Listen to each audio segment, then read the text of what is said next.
Hello everyone, কিছুদিন আগে আমি বাড়িতে গিয়েছিলাম, তখন শাশুড়ি মা আমার জন্য আম তেল বানিয়ে রেখেছিল।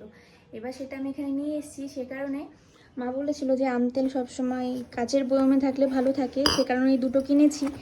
এইবার আমি খুলে দেখছি, এখানে তো পড়েছে, এটা কোনো ব্যাপার না, পরিষ্কার করে নেবো।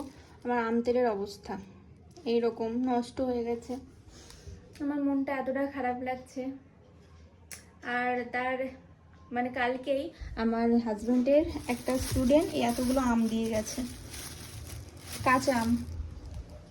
এবার আমি ভাবছি আমি নিজেই আম তেল বানাবো। আমি জানি না, আমি কখনো বানাইনি, কেমন হবে। মানে আমার মনটা সত্যি খুব খারাপ লাগছে, কারণ আমার শ্বশুরবাড়ি মেদিনীপুরের ওইদিকে, ওখান থেকে আমি থাকি ঝাড়খণ্ডে। এতটা দূর আমি নিয়ে এসেছি। আমার মুড়ি মাখা খেতে ভালো লাগে। এবার মুড়ি মাখার সাথে আম তেলটা দিলে একটু আলাদা সুন্দর গন্ধ আসে। আমার সাথেই কেন এইরকমটা হয়? আমার পছন্দের খাবারগুলো যাই আছে, কিছু করার নেই।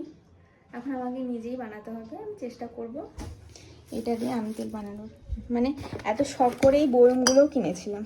যাই আছে, দেখা যাক আমি বানাতে পারি নাকি পারি না।